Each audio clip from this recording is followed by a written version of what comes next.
पिछले दिनों से हम सीख रहे थे कि यीशु मसीह ने क्रूस पर क्या क्या बोला। वो 7 वचन हमने सीखे। उसके बाद हमने यीशु मसीह की मृत्यु के बाद घटी हुई 4 प्राकृतिक घटनाओं के विषय में सीखा, और वो विषय जब पूरा हुआ है हम आगे आते हैं। आइए उसके लिए हम पढ़ेंगे यूहन्ना रचित सुसमाचार 19 अध्याय का 31 से 34 हम पढ़ेंगे। 31 से 34 यीशु की मृत्यु के बाद आगे फिर क्या घटना घटती है। यूहन्ना रचित सुसमाचार 19 अध्याय का 31 से 34।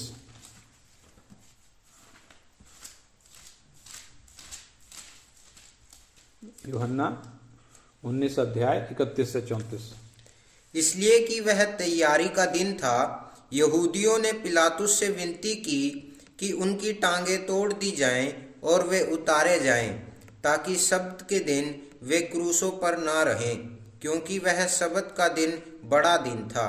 अतः सैनिकों ने आकर उन मनुष्यों में से पहले की टांगें तोड़ी, तब दूसरे की भी, जो उसके साथ क्रूसों पर चढ़ाए गए थे। परंतु जब यीशु के पास आकर देखा कि वह मर चुका है, तो उसकी टांगें न तोड़ी। परंतु सैनिकों में से एक ने बर्छे से उसका पंजर भेदा और उसमें से तुरंत लहू और पानी निकला। यहाँ पे जो घटना हमने पढ़ी, यीशु मसीह ने जब क्रूस पर अपना प्राण दे दिया, प्राण देने के बाद जब यहूदियों ने, इधर हमने पढ़ा, यहूदियों ने पिलातुस से, जो रोमी गवर्नर था, विनती की कि इनके टांगे तोड़ दी जाएं। टांगे क्यों तोड़ते थे? ताकि वो जल्दी मर जाएं, क्योंकि क्रूस पर टंगा हुआ एक व्यक्ति धीरे धीरे करके मरता था। इसलिए कि अगला दिन सब्त का दिन था और सब्त की तैयारी वो 6 बजे से शुरू करते थे। वो क्रूसों पर ना रहें, जल्दी मर जाएं, इसलिए उनकी टांगे तोड़ने का आदेश दिया गया। और जब यीशु के साथ चढ़ाए गए दोनों चोर, उनकी टांगे जब तोड़ी गई और उसके बाद यीशु के पास जब आए उसकी भी टांगे तोड़ने के लिए, तो देखा कि वो पहले ही मर चुका है। यानी यीशु ने अपना प्राण उससे पहले त्याग दिया है। तब एक सैनिक ने भाला लेकर यीशु के पांजर में मारा। पांजर का मतलब पसलियों में मारा। और जब पसली में भाला मारा है, तो इधर हमने पढ़ा उसमें से तुरंत लहू और पानी निकला। तो ये लहू और पानी, ये क्या चीज दिखाता है, इस बात को हम देखेंगे। यीशु का लहू तो पहले ही निकल चुका है। शरीर पर जब कोड़े मारे गए हैं, सिर पर कांटों का मुकुट गूंथ कर जब पहनाया गया है, और हाथों और पैरों में आर पार कीलें ठोकी गई हैं, तो खून तो पहले ही निकल चुका है। उसके प्राण देने के बाद जब इस रोमी सैनिक ने यह भाला मारा, तो यह भाला जो पांजर में मारा गया है वो सीधे दिल में जाकर घुसा है। दिल जो एक व्यक्ति के पूरे शरीर को खून पहुंचाता है, वो दिल को आर पार छेदा, और जब दिल छिद गया, उसके कारण खून की जो लास्ट बूंद दिल में बची हुई थी वो भी बाहर निकल आई। खून के बाद इधर लिखा है पानी भी निकला। खून के बाद पानी भी निकला, जो इस बात का संकेत है कि अब उसके शरीर में कहीं पर भी और खून नहीं बचा। पूरा का पूरा खून निकल चुका है। यानी यीशु ने अपना पूरा का पूरा खून हम पापी मानव जाति के छुटकारे के बदले में दे दिया। एक बूंद भी रख नहीं छोड़ा। पानी निकलने का मतलब अब मेरे पास देने के लिए अब कुछ नहीं बचा, सब कुछ दे दिया। यीशु जब मानव जाति का पाप अपने ऊपर उठाकर यानी पाप बनकर जब क्रूस पर टंगा हुआ है, तो इस हालत में स्वर्ग जब इस यीशु को देखता है तो प्रिय पुत्र नहीं दिख रहा, बल्कि पाप दिखाई दे रहा है। पीछे हमने सीखी हैं ये बातें, पाप दिखाई दे रहा है। और पाप तो परमेश्वर का दुश्मन है। परमेश्वर के न्याय में पाप के लिए माफी नहीं है। इसलिए न्यायी परमेश्वर का भीषण प्रकोप उसके ऊपर पड़ा है, जिसके कारण उसकी शक्लो सूरत बिगड़ चुकी है, बहुत बुरे तरीके से बिगड़ चुकी। देखने में वो आदमी जैसा नहीं दिखता। यशाया इस घटना से करीब 750 साल पहले भविष्यवाणी कर रहा है, ये दर्शन देखकर। यशाया 52 का 14 जब हम पढ़ते हैं, उधर लिखा है, क्योंकि उसका रूप यहां तक बिगड़ा हुआ था कि वो मनुष्य का सा ना जान पड़ता था, और उसकी सुंदरता भी आदमियों की सी ना रह गई थी।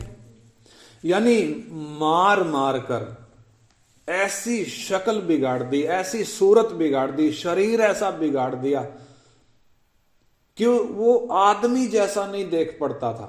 और खून पूरा का पूरा निचोड़ लिया। दिल में जो आखिरी बूंद बची थी वो भी निचोड़ दी। तब कहीं जाकर परमेश्वर का क्रोध शांत हुआ है। तब कहीं जाकर पवित्र परमेश्वर का न्याय पूरा हुआ है। यह न्याय, ये क्रोध किसके ऊपर था? प्रिय पुत्र पर नहीं था, बल्कि ये पाप पर था, जिसको उठाकर यीशु क्रूस पर टंगा हुआ है। इसलिए पाप पर जो मार पड़ी वो किस पर भी पड़ी? उस निर्दोष पर भी पड़ी जो पाप उठाकर क्रूस पर लटका था। यानी इससे, इस बात से हमें क्या समझ में आता है? स्वर्ग पाप को किस नजर से देखता है।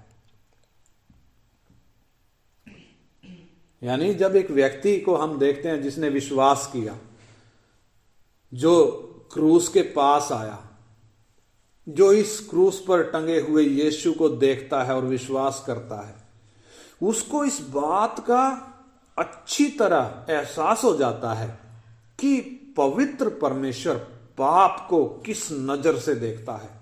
पवित्र परमेश्वर पाप से कितनी नफरत करता है। पवित्र परमेश्वर पाप को सहन नहीं कर सकता, किसी भी कीमत पर पाप को सहन नहीं कर सकता।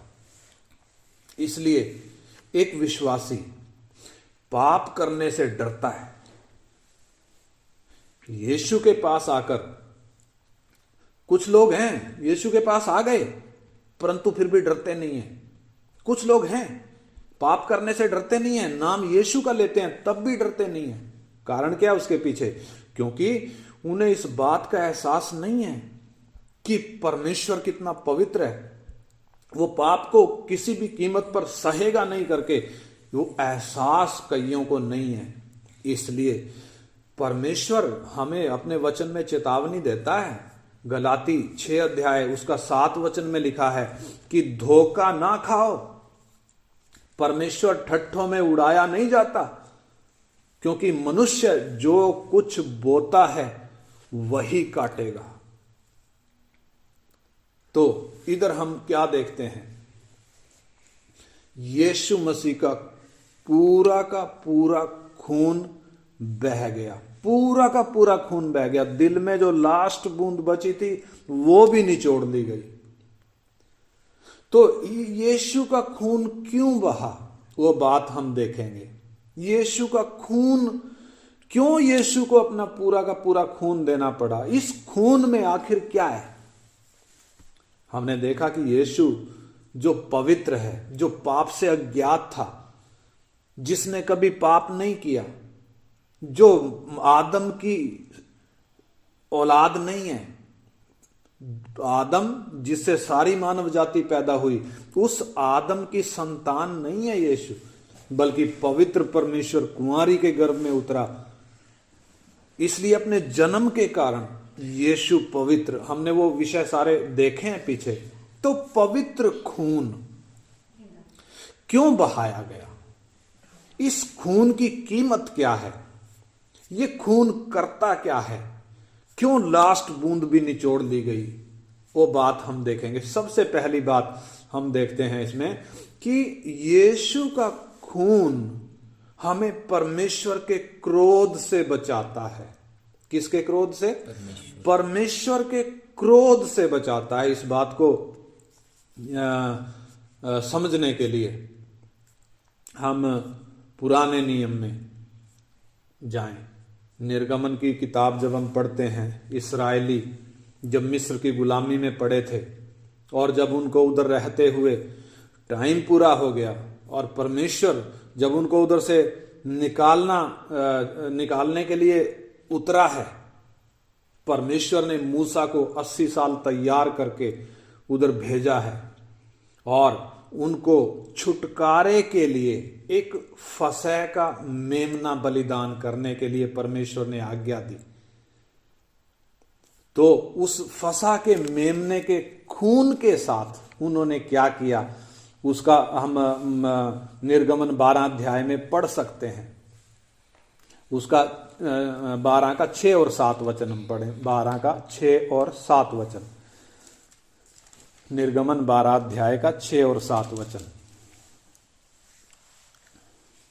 और इस महीने के 14वें दिन तक उसे रख छोड़ना, और उस दिन गोधूली के समय इज़राइल की सारी मंडली के लोग उसे बलि करें। तब वे उसके लहू में से कुछ लेकर जिन घरों में मेमने को खाएंगे, उनके द्वार के दोनों अलंगों और चौखट के सिरे पर लगाएं। हाँ, इधर फसह का मेमना लेने, किस दिन लेना है, किस दिन तक रखना है, और उसके बलि करने की विधि को परमेश्वर बता रहा है। और बलि करने के बाद उसका मांस खाना कैसे है, वो विधि इधर लिखी हुई है। और लहू के साथ क्या करना है, वो विधि इधर लिखी हुई है। एक एक चीज परमेश्वर की दी हुई आज्ञा के अनुसार, दी हुई विधि के अनुसार ही करना है। इधर हमने 7 में पढ़ा कि उस मेमने के लहू में से कुछ लेकर जिन घरों में मेमने को खाएंगे, उनके दरवाजे के दोनों चौखटों पर, साइड में जो दरवाजे के जो साइड वाले चौखट होते हैं, दोनों चौखटों पर, और चौखट के ऊपर का सिरा जो ऊपर लेंटर होता है, ऊपर की चौखट पर और साइड के दोनों चौखटों पर मेमने का खून लगाने के लिए इधर विधि दी हुई है। उसका 12 और 13 वचन भी पढ़ें। क्योंकि उस रात को मैं मिस्र देश के बीच में होकर जाऊंगा, और मिस्र देश के क्या मनुष्य, क्या पशु, देश के क्या मनुष्य, क्या पशु, सबके पहलोठों को मारूंगा, और मिस्र देश के सारे देवताओं को भी मैं दंड दूंगा। मैं यहोवा हूँ। और जिन घरों में तुम रहोगे, उन पर वह लहू तुम्हारे लिए चिन्ह ठहरेगा, अर्थात मैं उस लहू को देखकर तुमको छोड़ जाऊंगा। और जब मैं मिस्र देश के लोगों को मारूंगा, तब वह विपत्ति तुम पर ना पड़ेगी और तुम नष्ट ना होगे। हाँ, इधर बिल्कुल स्पष्ट प्रभु ने बताया है, मेमने का लहू जो चौखटों के दोनों साइड में और ऊपर के चौखट में लगाना है। वो क्यों लगाना है? क्योंकि परमेश्वर उस रात को मिस्र की गलियों में नाश करने वाले को भेज रहा है, ताकि नाश करने वाला मिस्र के पहलोठों को मारे। क्या मनुष्य के पहलोठे, क्या जानवर के पहलोठे? का मतलब जेठा, जो भी जेठा है, जो भी पहले पैदा हुआ है, चाहे जानवर का हो चाहे मनुष्य को, सबको मारने के लिए उस रात मौत गलियों में घूम रही थी। लेकिन इस्राएलियों को परमेश्वर की आज्ञा थी कि फसा के मेमने को मारकर उसका लहू चौखटों पर लगाना है। तो जिस जिस दरवाजे पर वो लहू लगा हुआ था, उस दरवाजे पर वो मारने वाला, वो नाश करने वाला, यानी वो मौत उस घर में नहीं घुसी। यानी उस घर के अंदर जितने भी व्यक्ति थे, सब के सब क्यों बच गए? उस खून के कारण बच गए, मेमने के उस खून के कारण बचे। हमें रोमियो की पत्री 5 अध्याय का 9 वचन कहता है, पढ़ें उसको। रोमियो की पत्री 5 अध्याय उसका 9 वचन।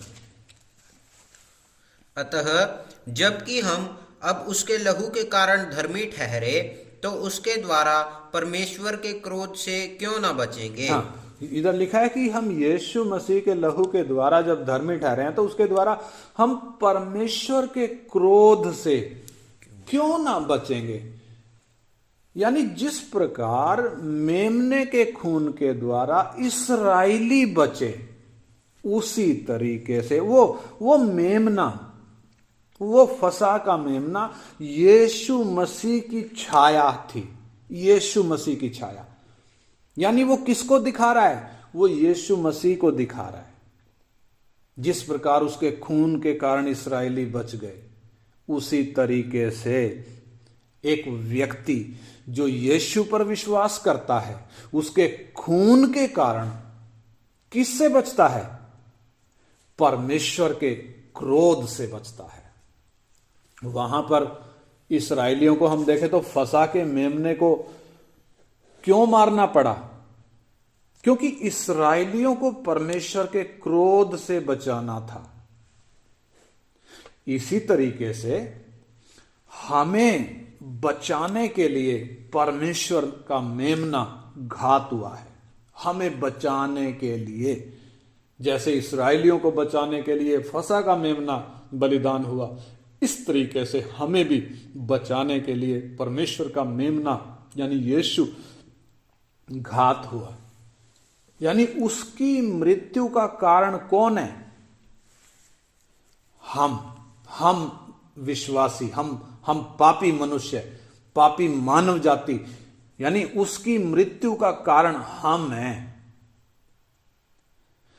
यानी जिस प्रकार वो मेमना, फसह का मेमना, उसके लहू के कारण इस्राएली बच गए, उसी तरीके से यीशु के लहू के कारण हम ना केवल धर्मी ठहरे हैं, बल्कि आने वाले परमेश्वर के क्रोध से भी बच गए हैं। परमेश्वर के क्रोध से, परमेश्वर का क्रोध क्यों आने वाला है? पाप के कारण, क्योंकि परमेश्वर न्यायी है, पाप को सहेगा नहीं। अपना इकलौता पुत्र बलिदान किया है, फिर भी जब मानव जाति स्वीकार नहीं कर रही है, बचने के लिए उस दरवाजे में जब नहीं आ रही है, तब परमेश्वर का क्रोध भड़कने वाला है। लेकिन जो व्यक्ति यीशु पर विश्वास करता है, यीशु के खून के द्वारा न केवल वो धर्मी ठहरता है, बल्कि परमेश्वर के क्रोध से भी बचता है। तो इस्राएलियों को यदि हम फिर से देखें तो निर्गमन 12 का 22 पढ़े हम। निर्गमन 12 का 22, उनको कब तक वो लहू की सुरक्षा चाहिए थी, वो पढ़ेंगे हम। और उसका लहू जो तसले में होगा, उससे जूफा का एक गुच्छा डुबाकर उसी तसले में के लहू से द्वार के चौखट के सिरे और दोनों अलंगों पर कुछ लगाना, और भोर तक तुम में से कोई घर से बाहर ना निकले। हाँ, सुबह तक घर से बाहर नहीं निकलना, कारण रात में मौत का दूत घूम रहा है। अगर घर से बाहर निकले तो खैर नहीं है। इसलिए कब तक अंदर रुकना है? रात पूरी, सुबह तक उनको घर के अंदर रहना है। और मालूम है, उसी रात में उनको परमेश्वर निकाल कर ले गया। यानी जब तक वो मिस्र में रहे, लहू की सुरक्षा में रहे। इसी तरीके से हम भी जब तक इस संसार में हैं, अर्थात अंत तक यीशु मसीह के खून के उस सुरक्षा चक्र के अंदर हमें तब तक बने रहना है। कब तक? जब तक हम इस संसार में हैं। अंत तक, अंतिम श्वास तक हमने यीशु के खून के उस सुरक्षा घेरे के अंदर सुरक्षित रहना है। यदि हम उस घेरे को तोड़कर बाहर आएंगे तो फिर सुरक्षा नहीं है। पहली बात हमने देखी, हम यीशु के खून के कारण बचे हैं। किससे? परमेश्वर के क्रोध से। दूसरी बात हम देखेंगे प्रेरितों के काम 20 अध्याय उसका 28 वचन हम पढ़ें। प्रेरितों के काम 20 अध्याय का जल्दी से 28 वचन, 20 का 28।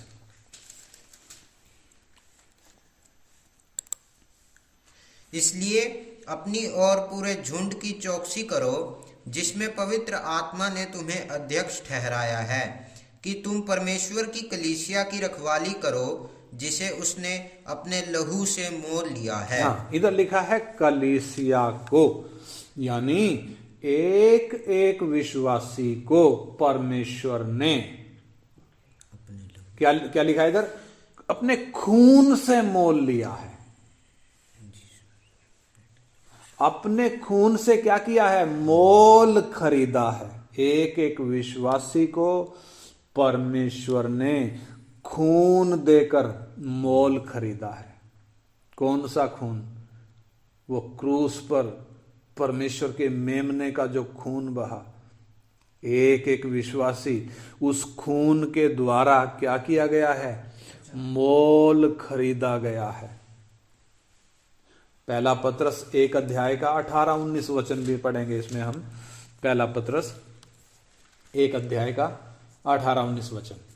क्योंकि तुम जानते हो कि तुम्हारा निकम्मा चाल चलन जो बाप दादों से चला आता है, उससे तुम्हारा छुटकारा चांदी सोने अर्थात नाशवान वस्तुओं के द्वारा नहीं हुआ, पर निर्दोष और निष्कलंक मेमने अर्थात मसीह के बहुमूल्य लहू के द्वारा हुआ। हाँ, यानी हमारा छुटकारा किस चीज से हुआ है?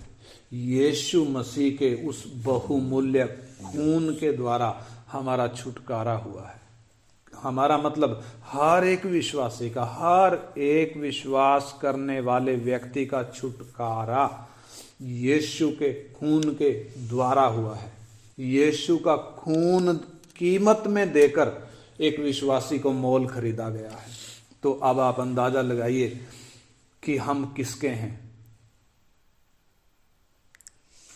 हम अपने हैं या हम किसी और के हैं? जिसने हमें मोल खरीदा है हम उसके हैं। और मालूम है वो इतना बली है, वो हमारा बाल गिरने नहीं देगा। उसकी मर्जी के बिना हमारा एक बाल गिर नहीं सकता, क्योंकि उसने हमें मोल खरीदा है। चाहे कितनी भी सतावट आ जाए, चाहे कितने भी तूफान आ जाएं, चाहे कैसी भी बीमारी आ जाए, परमेश्वर की मर्जी के बिना हमारे जीवन में एक पत्ता हिल नहीं सकता। एक पत्ता नहीं हिल सकता। एक विश्वासी का एक बाल परमेश्वर की इच्छा के बिना गिर नहीं सकता, क्योंकि उसने हमें खून देकर, पवित्र खून देकर मोल खरीदा है, सोना चांदी देकर नहीं। आजकल लोग बहुत चढ़ावा चढ़ाते हैं, कोई पैसों का, कोई किसी और चीज का, कोई किसी और चीज का, परंतु मालूम है हमारे लिए कौन सा चढ़ावा चढ़ा है? परमेश्वर के पवित्र मेमने का बहुमूल्य खून हमारे बदले में दिया गया है। बड़ी कीमत हमारे बदले में चुकाई गई है। परमेश्वर ने हमें मोल खरीदा है। इब्रानी 9 अध्याय का 22 वचन हम पढ़े न। अगली बात, तीसरी बात, इब्रानी 9 का 22, इब्रानियों की पत्री 9 अध्याय उसका 22 वचन। सच तो यह है, सच तो यह है कि व्यवस्था के अनुसार, व्यवस्था के अनुसार प्रायः सब वस्तुएं लहू के द्वारा शुद्ध की जाती हैं। हाँ, और बिना लहू बहाए पापों की क्षमा नहीं। बिना लहू बहाए क्या नहीं है? पापों की माफी नहीं है। तो इधर यीशु के खून के द्वारा हमें क्या मिला है? पापों की माफी मिली है। इब्रानी 10:4 भी पढ़ें।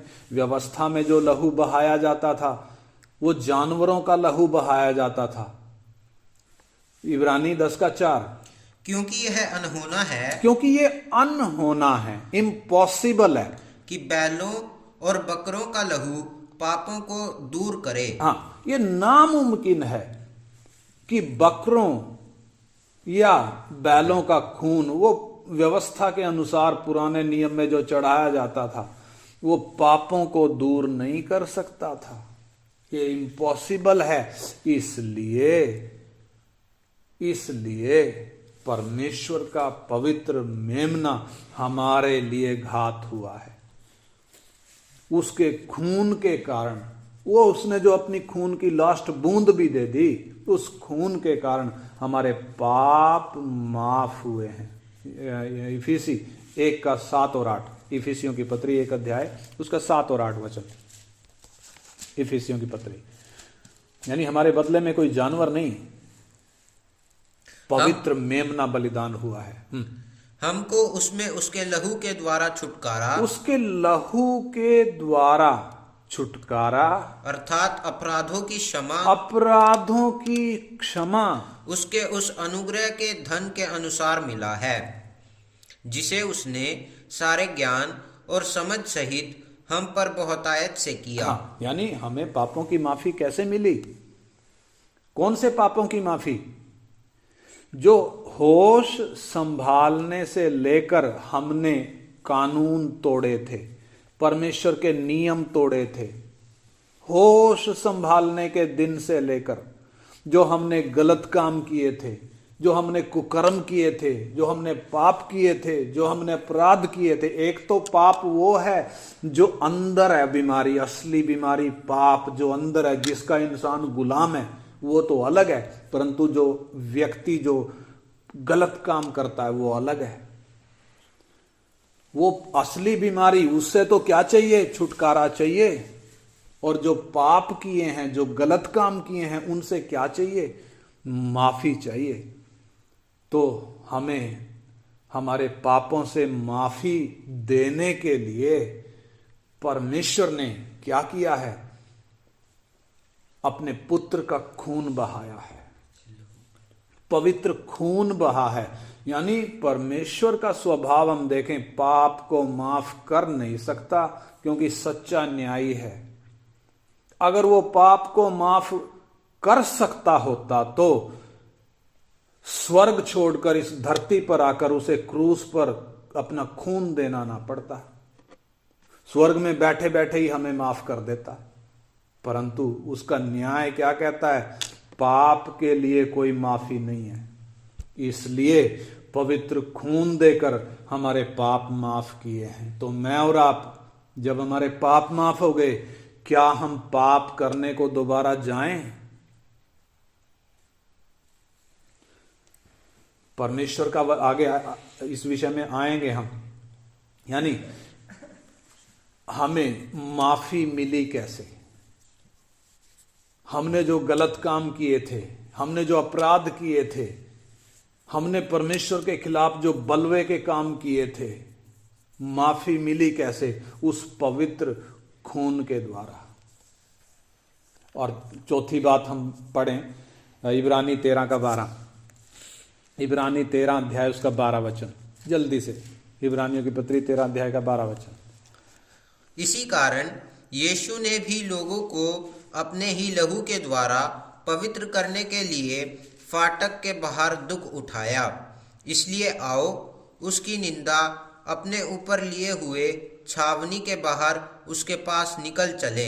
हाँ, तो उसका 12 फिर से पढ़े।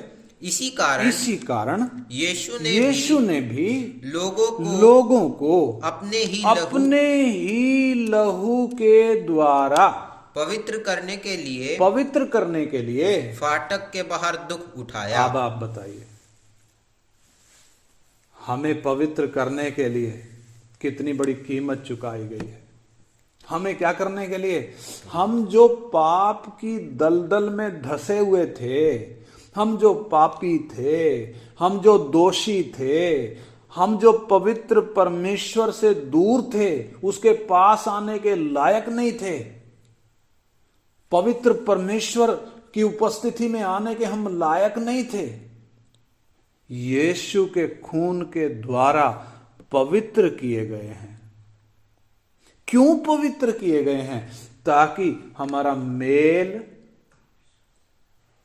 पवित्र परमेश्वर के साथ हो जाए। इफिसी 2:13, इफिसियों की पत्री 2:13, जल्दी से।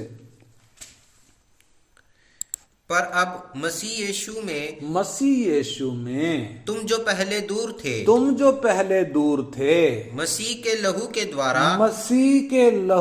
द्वारा निकट हो गए हो, परमेश्वर के निकट हो गए हो। हम जो पहले कहां थे? दूर थे। मालूम है, जब आदम ने वो फल खाया जिसको परमेश्वर ने रोका था, उसके लिए अदन की वाटिका का दरवाजा बंद हो गया था, उसको बाहर निकाल दिया गया था। दरवाजे पर कुरूब खड़े थे अग्नि में तलवार लेकर। अब ये पापी वापिस आएगा तो काट डाला जाएगा। मालूम है, वो तलवार यीशु पर चल गई। तब वो दरवाजा खुला वापिस आने के लिए, यानी यीशु के खून के द्वारा हम पवित्र किए गए। हमारा मेल परमेश्वर से हो गया। हम जो परमेश्वर के बैरी थे, हम जो परमेश्वर से दूर थे, यीशु के खून के कारण अब हम परमेश्वर के नजदीक आ सके हैं। परमेश्वर की उपस्थिति में आने के हम योग्य हुए हैं। इब्रानियों की पत्री 10:19 और 20, इब्रानियों की पत्री 10:19 और 20।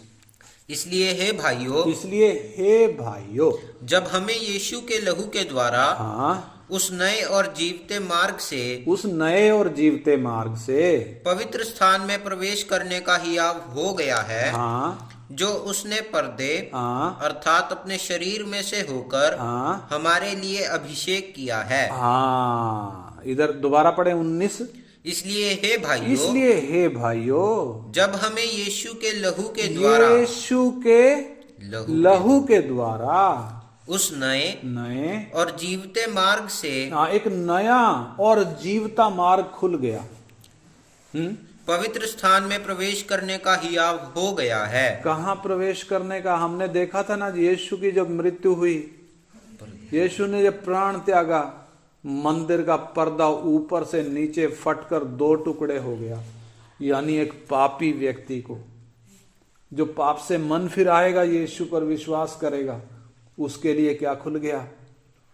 परम पवित्र स्थान में जाने का एक मार्ग खुल गया, जो अब तक बंद था।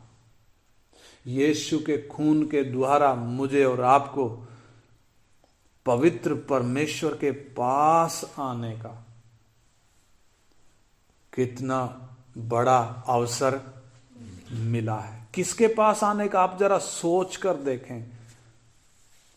पवित्र है, पवित्र होने के कारण इस धरती पर आकर पाप के लिए कीमत चुकाई।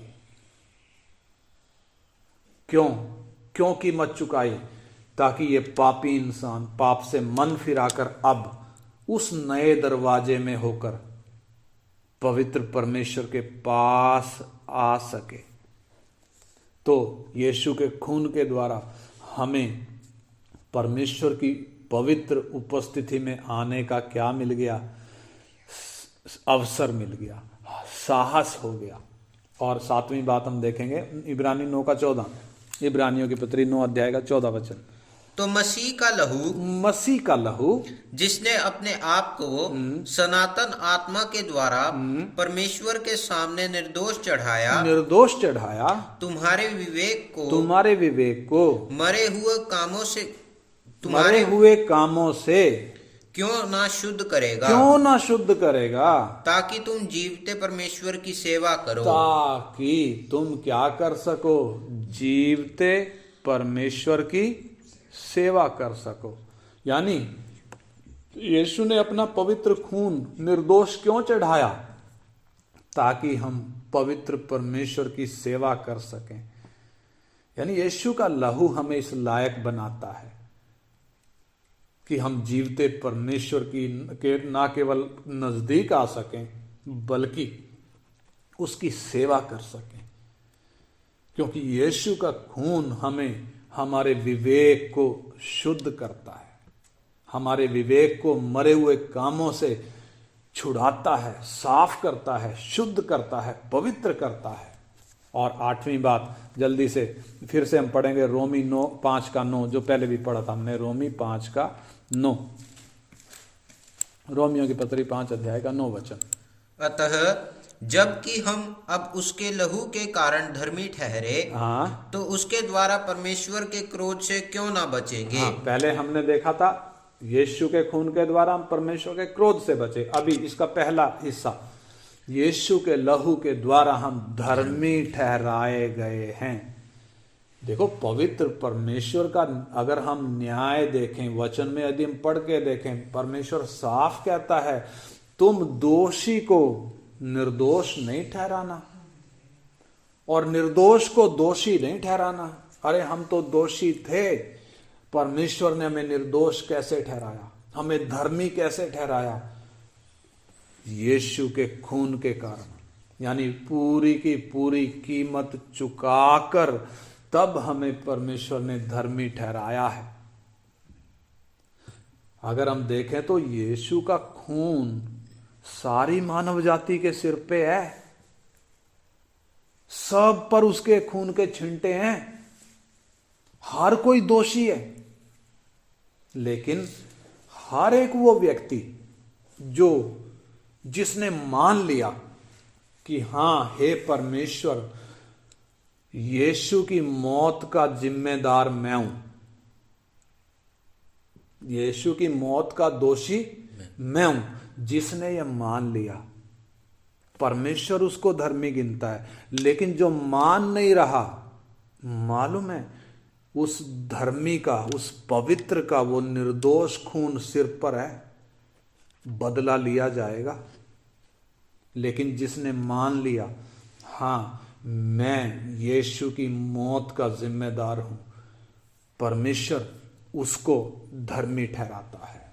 और इसका 9वीं बात हम देखें, मरकुस 4:14, जल्दी से, मरकुस 4:14, मरकुस 4:14। बोने वाला वचन बोता है। नहीं, मरकुस 14:24, माफ करें, 14:24, 14:24। और उसने उनसे कहा, हाँ, यह वाचा का मेरा वो लहू है, हाँ, जो बहुतों के लिए बहाया जाता है। हाँ, यानी यीशु का खून क्यों बहाया गया? परमेश्वर ने हमारे साथ वाचा बांधी है, और वाचा में खून बहना अनिवार्य है। परमेश्वर ने हमारे साथ जो वाचा बांधी है, अपने पुत्र के खून के द्वारा बांधी है। टाइम कम है, मैं ज्यादा डिटेल में नहीं जा रहा। 10वीं बात हम देखें, 1 यूहन्ना 1 अध्याय का 6 और 7 वचन। 1 यूहन्ना 1 अध्याय का 6 और 7 वचन। यदि हम कहें, हाँ, कि उसके साथ हमारी सहभागिता, हाँ, और फिर अंधकार में चले, हाँ, तो हम झूठे हैं, हाँ, और सत्य पर नहीं चलते। हाँ, पर यदि जैसा वह ज्योति में है, हाँ, वैसे ही हम भी ज्योति में चले, हाँ, तो एक दूसरे से सहभागिता रखते हैं। हाँ, और उसके पुत्र यीशु का लहू हमें सब पापों से शुद्ध करता है। हाँ, यीशु का लहू हमें सब पापों से शुद्ध कब करता है? इधर वो बात लिखी है। आज बहुत लोग हैं जो ये सोचते हैं कि पापों के लिए तो कीमत दे दी गई है, इसलिए पाप करने से डरते नहीं है। लेकिन यहां क्या लिखा है? यदि हम ये कहें कि हमारी उसके साथ सहभागिता है और फिर अंधकार में चलें, तो हम झूठे हैं और हम में सत्य नहीं है, हम सत्य पर नहीं चलते। परंतु साथ में लिखा है, यदि जैसा वो ज्योति में है वैसे ही हम भी ज्योति में चलें, और उसके साथ सहभागिता रखते हैं, और तो ही उसके पुत्र यानी यीशु का खून हमें सब पापों से शुद्ध करता है। यानी जब हम अंधकार में चलेंगे तब नहीं, कब? जब हम ज्योति में चलेंगे तब। और इसकी 11वीं बात हम देखें, खून क्यों बहाया गया। पहला यूहन्ना 5 अध्याय उसका 6 से 8 जब पढ़ते हैं, उधर लिखा है कि ये वही है जो पानी और लहू के द्वारा आया, अर्थात मसीह यीशु मसीह। वह ना केवल पानी के द्वारा वरन पानी और लहू दोनों के द्वारा आया था। और जो गवाही देता है वो आत्मा है, क्योंकि आत्मा सत्य है। गवाही देने वाले 3 हैं, आत्मा, पानी और लहू, और तीनों एक ही बात पर सहमत हैं। तीनों एक ही बात पर सहमत हैं। यानी मेरे बारे में जो यीशु पर विश्वास करता हूं, आपके बारे में जो आप यीशु पर विश्वास करते हैं, ये 3 जनों ने गवाही देनी है। कौन? आत्मा, पानी और लहू। ये इस धरती की गवाही है। स्वर्ग के 3 गवाह और हैं। इस धरती पर ये 3 गवाह हैं, आत्मा, पानी और लहू। यानी आत्मा ने क्या गवाही देनी है? इसके अंदर नया जन्म हुआ है। पानी ने क्या गवाही देनी है? ये जो पाप के लिए मरा था, ये मरे हुए को पानी में दफनाया गया है। और लहू ने क्या गवाही देनी है? हाँ, उस निर्दोष खून के द्वारा ये पवित्र किया गया है, धोया गया है, क्षमा किया गया है। यानी ये गवाही अनिवार्य है। ज्यादा डिटेल में नहीं जा रहा मैं। वो अगर हम वापिस फसह के मेमने के विषय में जाकर देखें तो फसह के मेमने का जो खून लगाना था, ऊपर की चौखट और दोनों की साइड की चौखटों पे लगाना था, नीचे की चौखट पे नहीं लगाना था। क्यों नहीं लगाना था नीचे की चौखट पे? ताकि वो पैरों से रोंदा ना जाए। यानी वो खून कितना कीमती है, पैरों के नीचे नहीं रोंद सकते। इब्रानियों में उसकी गंभीरता लिखी है। इब्रानी 10 अध्याय 26 से 29, जल्दी से मैं इधर से पढ़ता हूं। क्योंकि सच्चाई की पहचान प्राप्त करने के बाद यदि हम जानबूझकर पाप करते रहें तो पापों के लिए फिर कोई बलिदान बाकी नहीं। हाँ, दंड का एक भयानक बाट जो होना और आग का एक ज्वलन बाकी है जो विरोधियों को भस्म कर देगा। जब मूसा की व्यवस्था का ना मानने वाला 2 या 3 जनों की गवाही पर बिना दया के मार डाला जाता है, तो सोच लो वो कितने और भी भारी दंड के योग्य ठहरेगा, जिसने परमेश्वर के पुत्र को पांव से रोंदा और वाचा के लहू को जिसके द्वारा वो पवित्र ठहराया गया था, अपवित्र जाना है और अनुग्रह के आत्मा का अपमान किया है। तो इधर क्या लिखा है? परमेश्वर का वचन हमें साफ चेतावनी देता है। जब हमें सत्य की पहचान आ गई और फिर भी हम पाप में खेलें तो उसके लिए फिर कोई माफी नहीं है। उसका मतलब क्या है? हमने उस खून को रोंदा है जिस खून के द्वारा हम धर्मी ठहराए गए थे, पवित्र किए गए थे, हमारे साथ वाचा बांधी गई थी। तो आइए हम एक समर्पण करें। मेरे जब पाप माफ हो गए, मैं कभी भी इस खून को पैरों से नहीं रोंदूंगा, कभी भी पाप में खेलने के लिए दोबारा नहीं जाऊंगा। उधर हमने देखा था शुरुआत में जब भाला मारा है, खून निकला और खून के साथ पानी भी निकला। ये पानी, पहली बात हमने देखा क्या दिखाता है? ये दिखाता है अब और खून नहीं बचा। दूसरी बात एक और दिखाता है, ये खून, ये पानी एक और चीज को इशारा कर रहा है। क्या है? ये वो चट्टान है जिसमें से जीवन का जल निकला है। कौन सी चट्टान? इस्राएली जब मिस्र से निकले, लाल समुद्र पार करने के बाद जब वो जंगल के मार्ग में जा रहे थे, एक जगह आई रफीदीम। उस रफीदीम में जब वो पानी नहीं था और वो बहुत प्यासे थे, और जब दुहाई दी तब मूसा ने प्रार्थना करी कि इनकी प्यास कैसे बुझाई जाए। ये अपनी प्यास के कारण मेरे ऊपर पत्थरवाद तक करने को तैयार हो गए हैं। परमेश्वर कहता है तू हाथ में वो लाठी ले जिसे मिस्र में तूने पानियों पर मारा था, और होरेब पर्वत पर जा, वहां एक चट्टान पर मैं खड़ा रहूंगा, तू उस चट्टान को मारना, उसमें से पानी निकलेगा और वो पानी पीकर अपनी प्यास बुझाएंगे। मालूम है, अगर हम पहला कुरिन्थी 10 अध्याय पढ़ते हैं, उधर लिखा है वो चट्टान मसीह था। उसके ऊपर कौन खड़ा था? परमेश्वर कहता उस पर मैं खड़ा हूंगा, तू उस चट्टान पर मारना। मालूम है वो चट्टान पर मारा तो किसको लग गया? क्रूस पर यीशु क्यों मरा?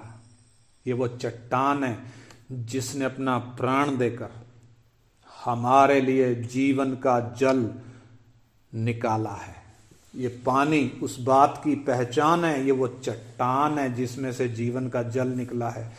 इसलिए जो कोई इस यीशु पर विश्वास करता है, जो कोई इस यीशु पर विश्वास करता है, चाहे कितना बड़ा अपराधी हो, चाहे कितना बड़ा अपराधी हो, जो इस यीशु पर विश्वास करता है, यीशु का खून उसके सारे पापों को धोकर उसको शुद्ध करता है, पवित्र करता है, पवित्र परमेश्वर की उपस्थिति में आने के लिए उसको योग्य बनाता है।